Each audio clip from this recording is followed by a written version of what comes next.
Salam and welcome. In today's episode, I'm going to demonstrate how to do a breast self-examination.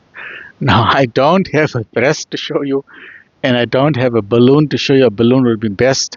But what I've done, I found a pair of gloves. Okay, so I'm going to use this pair of gloves to simulate what a breast looks like, right? So you ignore the fingers here. But before we go to the breast itself, what you do first, I just hope that the water doesn't go out from there. First and foremost, you stand in front of the mirror and you look at yourself, you remove your clothes, and you compare the two sides of the breast. Just stand straight in a normal position. And in most women, you'll find that one breast hangs lower than the other breast. That is perfectly normal. In the same way with men, the one testicle hangs lower than another testicle. And in the same way, in many people, the one eye is half closed compared to the other eye. In my case, my left eye is always half closed, and that's normal in many people.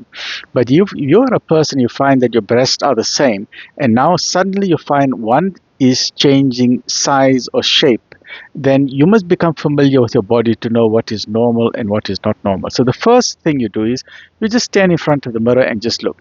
Second thing what you do is then you raise your hands upwards, right? Raise your hands upwards and then compare the two sides again. When you've done that, then you put your hands on your hips. The third position, you put your hands on your hips, you press your hips hard and you bend forwards, right? You bend forwards like this. Let your breasts hang down. If there are any lumps, you'll be able to notice it, or you'll be able to notice the size of or the shape of the different breasts on both sides. The best way I find for many patients, the best place to do your breast self-examination is in the shower when you're having a bath.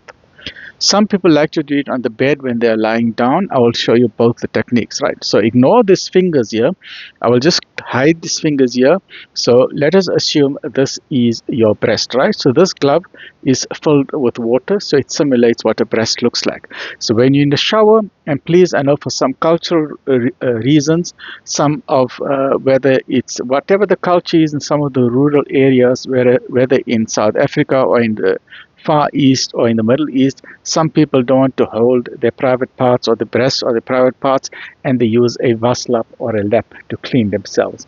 But please remember that for breast self-examination, it's got to be skin on skin. Your fingers are very powerful. Your fingers have got a memory, so your fingers must touch the breast. Please, not with a waslap and not with a cloth, right? So you're having a shower, you soap yourself, then this is, you start with the right breast first, right? So your left hand, you hold the breast up like this, and then with your right hand, you start feeling. There's two ways you can do it.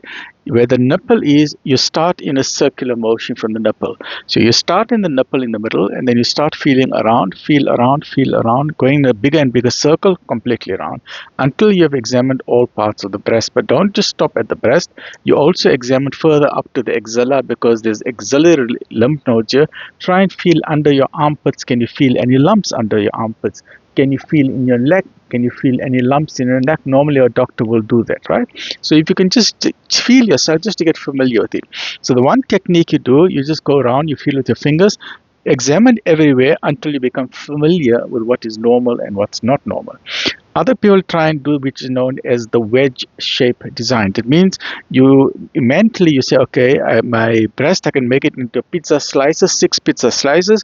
Let me first examine this corner, then I'll examine this corner, then this corner, then this corner. You examine the bottom until you are thoroughly familiar with what, if there's any lumps or anything unusual, leave it for the moment. Don't panic and run to the doctor. See the next month again.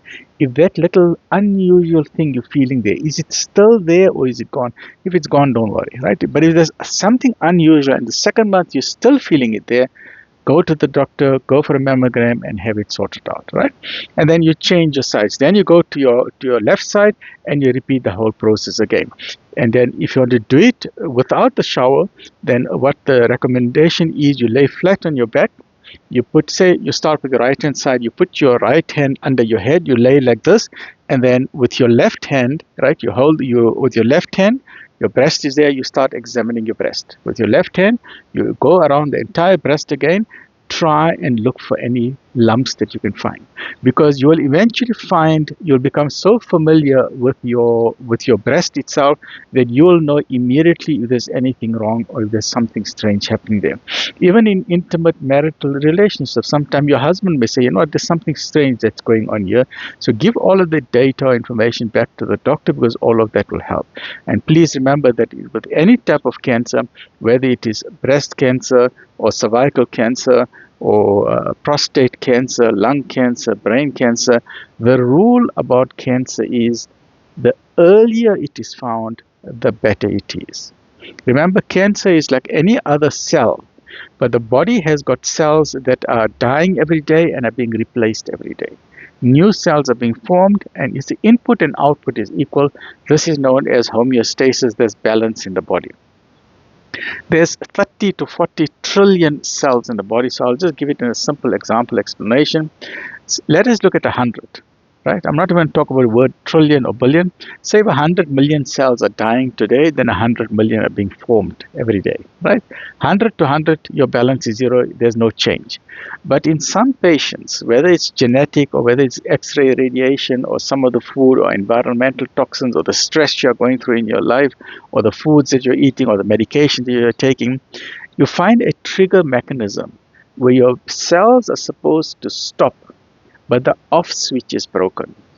So there's no one telling the cells, you know what, guys, we've got our quota for 100 million cells today. We don't need any more.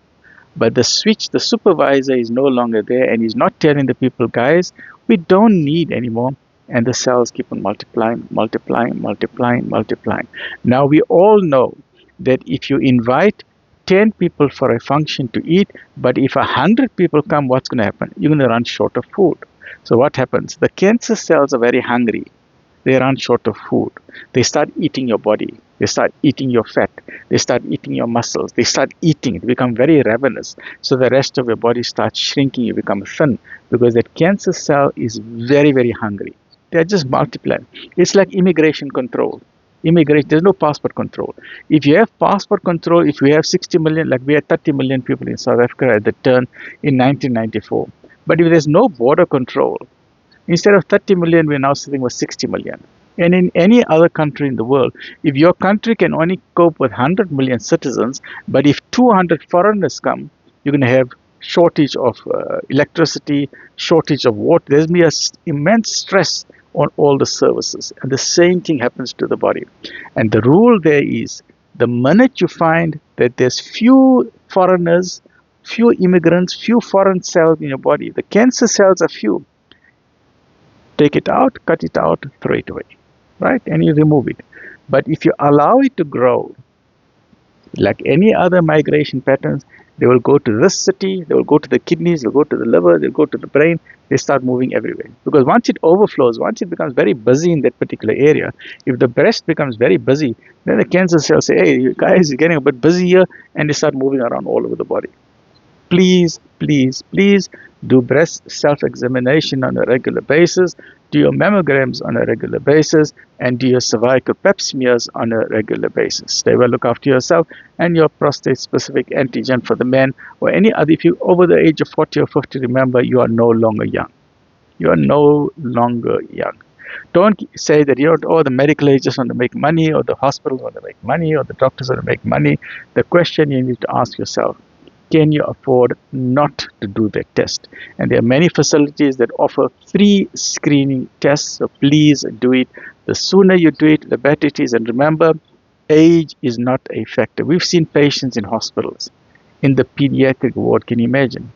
Patients with cancer in a pediatric ward. Patients with cancer were children who have not even reached puberty. People who are 15 years old with cancer, 21 years old with cancer. So cancer has got no age and got no gender. Please, if you care for the person that you want, care for that person in your life, please tell them to go for a regular annual checkup, whether it is cancer, your diabetes, your hypertension, your cardiac problems. Just have a complete workup, like how you have an overall of your car.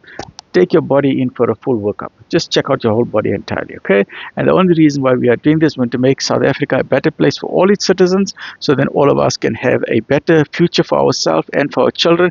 And one of the best ways of that is to have a powerful working force and to have a healthy nation. And to have a devastating illness like this, especially in a land like South Africa, is not easy, right? So that's your breast. And remember, gentle touching. Use your 4 fingers, gently touch every part of your breast until you become totally familiar of what is normal and what is abnormal, right? Stay well, look after yourself. Alhamdulillahi Rabbil Alameen.